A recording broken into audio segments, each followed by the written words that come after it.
현상금 40억을 돌파하며 살아있는 생물 중 가장 강하다고 평가받고 있는 사왕 카이도. 먼저 카이도는 원피스 일부 당시 해군 영웅 가프가 사항을 설명하는 과정에서 작중 처음으로 실루엣이 공개되었고, 나아가 정상결전 당시에는 흰 수염을 노리기 위해 빨간 머리의 적단과 잠시 충돌하기도 했습니다. 이후 카이도는 원피스 2부에 들어와 자살을 위해 하늘섬에서 떨어지게 되었지만 죽지 않았고, 이어 아프의 배신으로 함께 있던 최악의 세대 키드와 킬러를 제압하여 와노쿠니 우동 감옥으로 압송시켰는데요. 이처럼 최악의 세대 키드와 킬러가 카이도에게 패배하게 된 가운데 사항 최고 간부 카타쿠리를 쓰러뜨리며 현상금 15억을 돌파한 루피가 쿠리에서 처음으로 카이도와 격돌했고, 곧이어 카이도는 기어포스를 발동한 루피를 상대하며 뇌명팔계로 루피를 단 한 방에 패배시켰습니다. 그렇게 최강의 전투력을 지닌 카이도는 인조 악마의 열매로 동물계 능력자들을 구성하며 사항 빅맘과 고대병기를 손에 넣어 세계에 공포를 선사하려 했지만, 와노쿠니를 개국하기 위해 모인 루피 연합과 전쟁을 펼치게 되었고, 그 결과 백쇄적단의 최강 전력들이 전부 패배하며 현재 니카의 열매를 각성한 루피와 카이도가 최후의 결전에 돌입하게 되었는데요. 이처럼 이제는 길고 길었던 오니가시마 전쟁이 끝이 날 수 있는 가운데, 이번 영상은 카이도의 과거를 알 수 있는 록세적단 입단 비밀과 드디어 루피가 카이도의 패기를 초월해 현실의 최강의 해적으로 탄생하게 된 이번 원피스 1049와 최신화 내용을 살펴보면, 화염의 용으로 변모해 루피와 격돌하고 있는 카이도는 잘 싸웠지만 너로선 세계를 바꿀 수 없다는 말과 함께 과거 보드카 왕국의 어린 시절을 회상하게 됩니다. 46년 전 보드카 왕국, 카이도는 당시 10살이었지만 최강의 병사라 인정받았고, 이어 전쟁을 멈출 수 없었던 보드카 왕국과 천룡인으로부터 나라를 지키기 위해 천상금을 벌기 위한 전투를 펼치게 됩니다.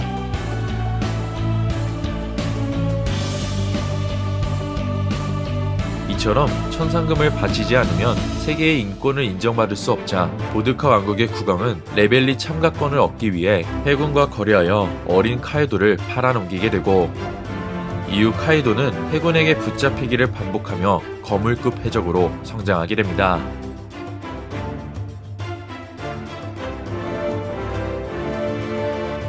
그렇게 시간이 흘러 15살이 된 카이도는 하치노스 섬에서 처음으로 흰 수염과 마주하게 되고, 이후 흰 수염의 만남과 선장 록스의 권유로 당시 바다를 제패한 록세적단에 입단하게 됩니다. 그렇게 견습선언으로 록세적단에 들어간 카이도는 빅맘을 통해 대사건이 일어났다며 갓벨리로 이동하게 되지만, 당시 팀워크가 없던 록세적단은 최강의 패기를 지닌 로저와 가프에게 격파당하며 마침내 괴물들로 구성되었던 록세적단이 붕괴되게 됩니다. 그렇게 시간이 흘러 카이도는 루나리아 종족의 생존자 킹을 만나 백세적단을 결성하게 되었고, 이후 복사복사 열매의 능력자 히구라시를 만나게 되며 드디어 카이도가 와노쿠니의 존재를 알게 되었는데요. 이처럼 와노쿠니에서 무기를 생산할 수 있다는 사실을 듣게 된 카이도는 귀족으로 태어나 평등과 자유를 빼앗은 기득권층을 붕괴시키기 위해 전쟁을 준비하게 되고,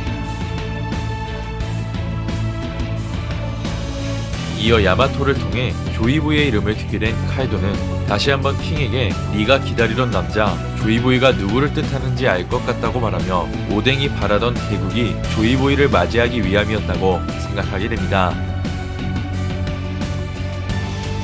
이처럼 카이도가 현재 와노쿠니를 개국하려는 루피를 조이보이로 인정할 수 있는 가운데, 그 시각 사이퍼폴의 생존자가 월보를 통해 오니가시마를 탈출하게 되고, 한편 루피와 카이도의 전투를 지켜보던 모모노스케는 루피를 응원하며 다시 한번 불꽃구름을 생성하기 위해 능력의 사용을 끌어올리게 됩니다.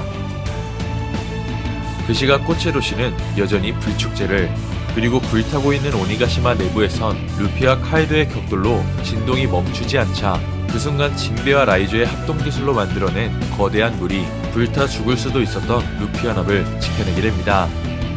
이처럼 밀짚모자 일행과 사무라이 연합이 목숨을 건지게 된 가운데, 보물전 2층에선 마침내 오로치를 죽인 덴지로가 히요리의 이름을 부르자 히요리는 눈물을 흘리며 덴지로와의 첫 만남을 떠올리게 됩니다. 한편 그 시각 카이도의 힘이 약해지게 되었는지 오니가시마를 지탱하던 불꽃구름이 완전히 사라지게 되자 그 순간 모모노스케는 꽃의 도시로 추락할 수 있는 오니가시마의 추락을 막아내기 위해 마침내 카이도와 같은 불꽃구름을 생성하게 됩니다. 그렇게 모모노스케의 능력으로 오니가시마 안에 있는 모두를 지켜낼 수 있게 되었지만 반면 섬 옆에서 최후의 일격으로 대치하던 카이도는 패기를 끌어올리며 너는 어떤 세계를 만들 거냐고 루피에게 묻게 되자 그 순간 루피는 친구가 배부르게 먹을 수 있는 세계를 만들고 싶다는 말과 함께 드디어 카이도의 능력과 패기를 초월하게 되었는지 회양색을 두른 패기 공격이 카이도의 얼굴을 직격으로 강타하게 됩니다. 이처럼 루피의 패기를 뛰어넘지 못한 카이도는 이내 엄청난 속도와 함께 꽃의 도시 아래로 떨어지게 되고 이어 지면을 뚫고 아래로 추락하게 되자 그 순간 카이도는 다시 한번 킹과의 대화를 떠올리게 되는데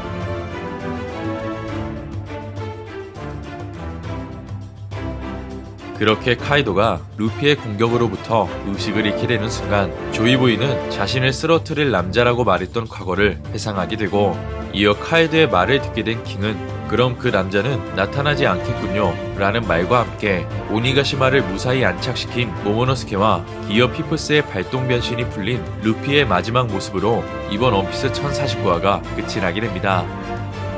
이번 화에선 과거 카이도가 흰수염을 처음으로 만난 시기와 로저 이전 최강의 해적이라 불린 록세적단에 들어갈 수 있었던 이유 그리고 어린 시절에 형성된 가치관이 지금의 카이도를 만들어냈다는 것을 알 수 있었는데요.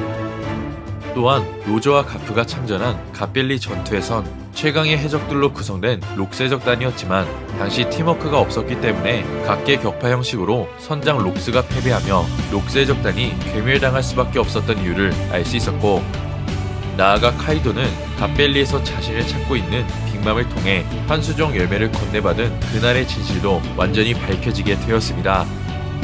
이처럼 어린 시절부터 최강이라 불리며 역대급 강자로 성장한 카이도였지만 마침내 능력을 각성해 패기의 수준을 끌어올린 루피에게 쓰러졌기 때문에 이대로 카이도가 의식을 잃어 패배하게 됐지.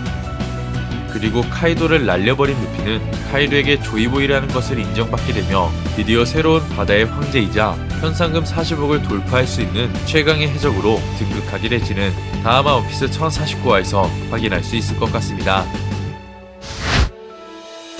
이번 영상은 여기까지입니다. 시청해주셔서 감사합니다.